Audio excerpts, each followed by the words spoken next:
आनंद तो प्रकाशमान हो रहा है। क्या विशेष अनुष्ठान चल रहा है? स्वागत है नारद मुनि। मैं तो नित्य वेद पाठ और संघ वंदना में लिप्त रहता हूँ कि कब उनके दर्शन हो। मैं वैकुंठ लोक जा रहा हूँ प्रभु नारायण के दर्शन के लिए। तो वैकुंठ अति उत्तम, तो एक कृपा कीजिए, प्रभु से पूछिएगा कि मैं कब मुक्ति पाऊंगा।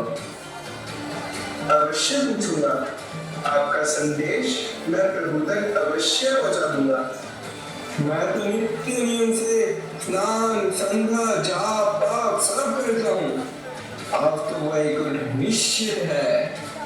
ठीक है, मैं चलता हूँ।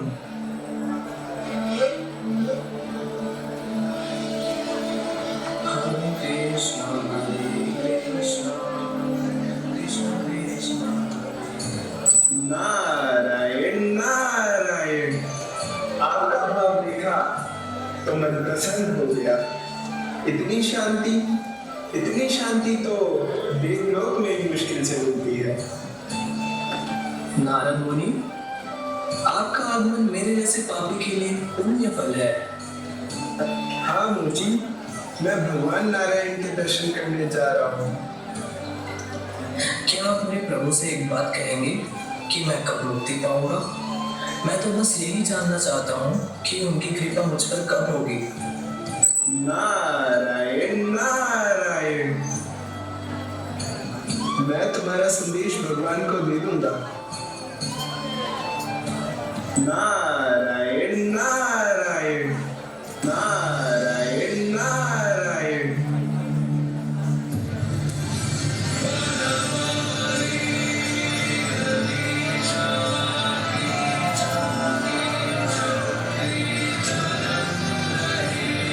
प्रभु, पृथ्वी लोक के दो भक्तों का संदेश लाया हूँ। एक ब्राह्मण, दूसरा एक मोची। दोनों पूछते हैं उनकी मुक्ति कब होगी। मुझे तो लगता है ब्राह्मण इसके लिए पूर्ण योग्य है। नारद, तुमने दोनों का हृदय देखा नहीं ना? तो सुनो, मुझे तो इस जन्म के बाद मेरे पास आ जाएगा, और ब्राह्मण, उसे तो अभी कई जन्मों तक पृथ्वी में भटकना पड़ेगा।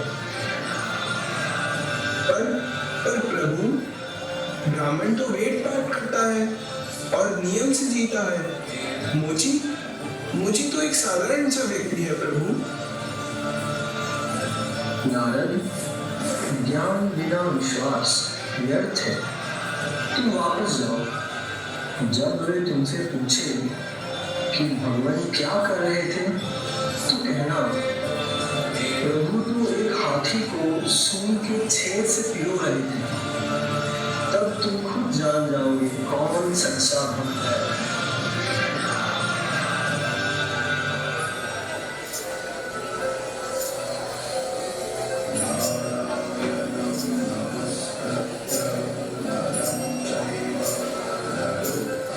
नारायण नारायण। नमस्कार ब्राह्मण देव, प्रभु के दर्शन करके वापस आया हूँ। तो क्या संदेश है प्रभु से? मैं कब वैकुंठ आ रहा हूँ? प्रभु ने कहा, अभी कई जन्म बाकी हैं आपके। क्या? ये तो अन्याय है। मैं तो ब्रह्मचर्य का पालन करता हूँ। प्रभु ने ये भी बताया, जब मैं गया था तब वो एक हाथी को सुई के छेद से पिरो रहे थे। क्या बात है? ऐसे उपवास आपको स्वयं ले देगा। हाथी और सुई। आप मुझे मूर्ख समझते हैं? ये ज्ञान नहीं, अहंकार बोल रहा है। नारायण नारायण नारायण नारायण। प्रणाम नारद मुनि, आप सच में वैकुंठ गए थे? हाँ मोची, क्या कर रहे थे मेरे प्रभु? मुझे तो बस उनका नाम सुन के आनंद आ जाता है। नारायण नारायण। उन्होंने कहा तुम्हारी मुक्ति इस जन्म के बाद ही हो जाएगी। ये तो मेरे जीवन का सबसे बड़ा सम्मान है नारद मुनि, कि प्रभु ने मुझे याद किया। और जब मैं गया था तब प्रभु एक हाथी को सुई के छेद से पिरो रहे थे। क्या अद्भुत है, मेरे प्रभु क्या नहीं कर सकते। तुम्हें विश्वास है? नारद मुनि, मैं तो इस वट वृक्ष के नीचे बैठकर देखता हूँ, हर बीज में एक बड़ा वृक्ष छुपा होता है। जब प्रभु एक छोटी सी गुठली में पूरा वट वृक्ष समा सकते हैं, तो हाथी को सुई से पिरोने में क्या मुश्किल है। नारायण नारायण। तुम ही सच्चे भक्त हो। तुम्हारा प्रेम और विश्वास ही तुम्हें प्रभु तक ले जाएगा। मोची, तुम धन्य हो।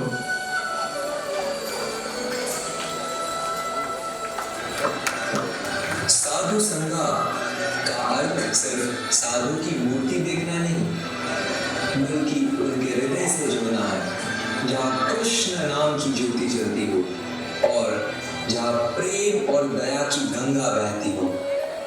आज आपने देखा कैसे मृगारी जैसे पापी का जीवन एक साधु की संग से बदल गया और एक मुची ने प्रेम और श्रद्धा से भगवान को प्राप्त कर लिया, जबकि एक ज्ञानी ब्राह्मण अपने अहंकार के कारण मुक्ति से वंचित रह गया।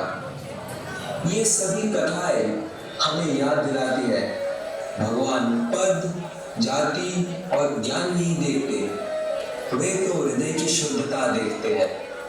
और इसीलिए जन्माष्टमी जैसे पवित्र अवसर पर जब पूरा जगत श्री कृष्ण के जन्मोत्सव में रमता है, तब हम सब के लिए एक नया जन्म संभव होता है, भक्ति का जन्म, परिवर्तन का जन्म और आत्मा की नई यात्रा का आरंभ। तो आज आप सिर्फ कृष्ण का जन्म नहीं मनाएं, अपने अंदर भी एक नई चेतना का जन्म होने दें, क्योंकि जिस तरह कृष्ण ने अंधकार के बीच मथुरा में जन्म लिया, वैसे ही आज उनका प्रकाश हमारे हृदय के अंधकार को भी छेद सकता है, अगर हम उनका नाम लें, सेवा करें और साधु संग में जुड़े। तो रुकिए, ये ड्रामा एक प्रारंभ था, अंत नहीं।